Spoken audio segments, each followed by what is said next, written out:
10वी स्कॉलरशिप मधील व्यावहारिक गणित जो घटक आहे त्यातील शेकडेवारी जो की सर्वांना अवघड वाटतो ते प्रकरण आज आपण या ठिकाणी बघणार आहे। स्वाध्याय 25.1 पूर्ण सोडवून देणार आहे, त्यामुळे व्हिडिओ शेवटपर्यंत नक्की बघा। व्हिडिओ आवडला तर व्हिडिओला लाईक, शेअर आणि कमेंट करायला विसरू नका। त्याचप्रमाणे जर चॅनलवर नवीन आणि पहिल्यांदाच असाल तर चॅनलला नक्की सबस्क्राइब करून बेल आयकॉन ही दाबा। पहिलं गणित काय दिलेलं आहे बघा, 3/6.1/4 या अपूर्णांकाचे रूपांतर शतमानात पुढील पर्यायातून निवडा। आता शतमानात करायचं म्हणजे काय करायला लागेल आपल्याला, तर छेदामध्ये आपल्याला 100 ही संख्या आणावी लागेल।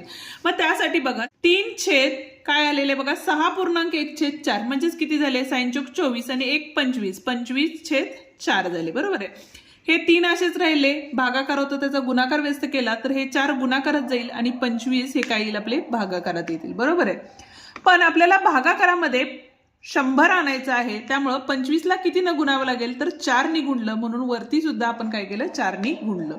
आता गुणाकार केला 4 त्रिकम 12, 12 चौक किती झाले 48 झाले आणि 25 चौक किती झाले 100 झाले, म्हणजेच किती टक्के आले बघा हे तर 48% आलेले आहेत, म्हणजेच पर्याय क्रमांक 2 या ठिकाणी बरोबर पर्याय आहे। ठीक आहे। दुसरं गणित बघा 1730 चे 60% बरोबर किती असं विचारलेलं आहे, म्हणजे 1730 चे म्हणजे इथं गुणाकार घ्यायचा 7.5 भागिले किती आहे 100 आहे, तर 2 अचूक पर्याय निवडा असं विचारलेलं आहे। ठीक आहे। एक तर बघा आता या ठिकाणी भाग घालवता येत असेल तर भाग घालवू शकतो, पण इथला जर विचार केला तर या ठिकाणी बघा 129.75 आहे, इथं 10चा दुसरा घात आहे वजा 10चा वजा तिसरा घात आहे आणि इथं सुद्धा दशांश चिन्ह आहे, म्हणजेच या ठिकाणी सोडवून गुणाकार केलेला आहे। जर गुणाकार केला तर या ठिकाणी बघा ज्यावेळेला 100 इथं दशांश चिन्हाला जाईल, किंवा आता इथं किती आहे बघा 1730 गुणिले 75 केले आपण। ठीक आहे, तर काय होईल बघा इथं 5 0 0 5 त्रिक 15 हातच्याला 1 7 5 35 आणि 1 किती झाले 36 म्हणजे 3 आले, 5 1 5 5 आणि 3 8 0 आले, 7 ने गुणले 7 0 0 7 त्रिक 21 7 7 49 50 51 म्हणजे परत 5 आले, 7 1 7 7 आणि 5 12 आले। ठीक आहे, 0 5 7 9 2 1 आलं, पण दशांश चिन्ह येत होतं त्यामुळे इथलं दशांश चिन्ह या ठिकाणी आलेलं आहे, म्हणजेच 100 काय बघा 12,975 आलेलं आहे आणि भागाकारात किती होतं आपलं 100 होतं। ठीक आहे। आता ज्या वेळेला दशांश अपूर्णांक म्हणतो त्यावेळेला एक बघा 100 असेल म्हणजे 2 शून्य आहेत या ठिकाणी। ठीक आहे, 2 शून्य असेल त्यावेळेला दशांश चिन्ह देताना 129.75 असं देणार आहे, कारण पाठीमागून 2 संख्या आपण या ठिकाणी मोजतो। ठीक आहे, म्हणजे 2 घरं सोडायची आणि मग दशांश चिन्ह द्यायचं, का तर दशमान पद्धतीनुसार। ठीक आहे, म्हणजेच या ठिकाणी पहिला पर्याय तर बरोबर आलेला आहे, पण 2 अचूक पर्याय आपल्याला निवडायचे आहेत। आता पर्यायांचा विचार केला तर या ठिकाणी बघा 12,975 गुणिले 10चा वजा 2 घात आहे।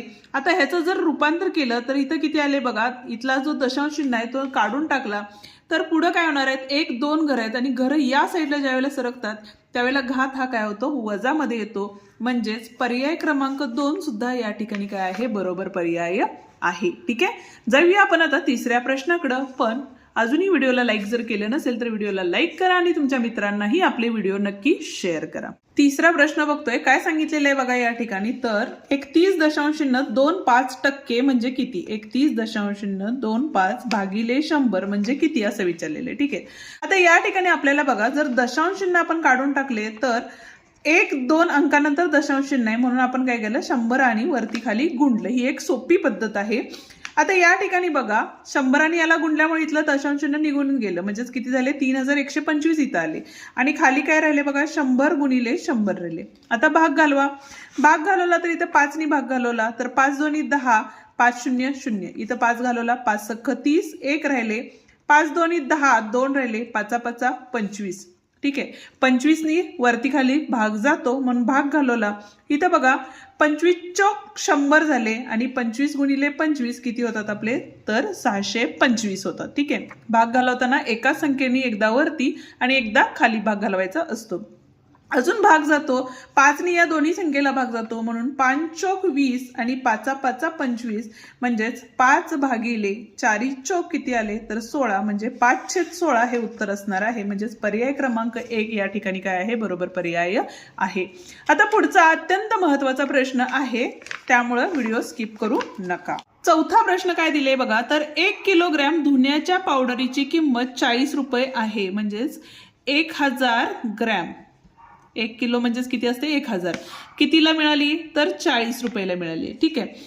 त्यावर शेकडा 12.1/2 किमतीची पावडर मोफत देण्याचे ठरवले, तर 1 किलो धुण्याच्या पावडरवर किती ग्रॅम पावडर मोफत मिळेल असं आपल्याला विचारलेलं आहे. ठीक आहे, किती सोपं आहे बघा.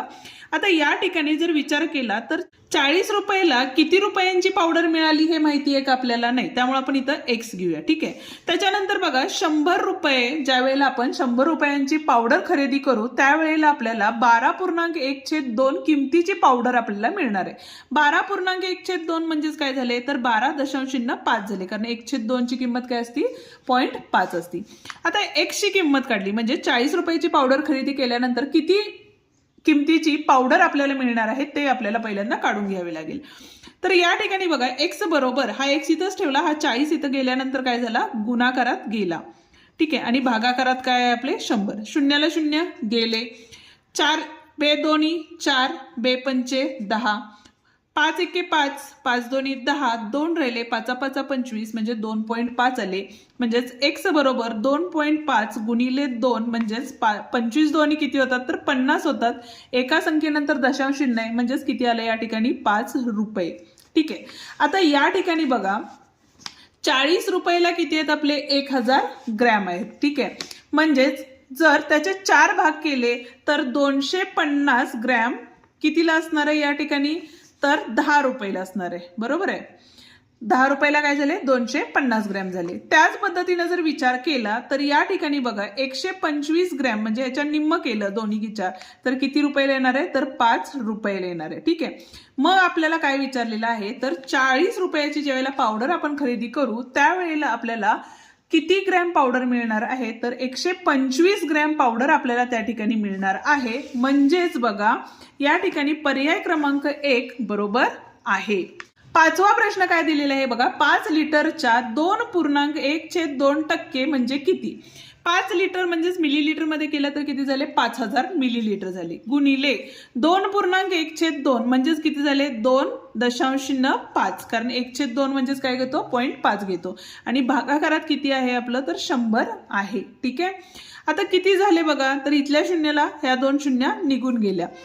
25 5 किती होतात तर 125 झाले, आणि इथला 1 शून्य म्हणजेच किती झाले बघा, एक संख्येनंतर दशांश चिन्ह आले, म्हणजेच 125 मिलीलिटर्स असणार आहे. ठीक आहे.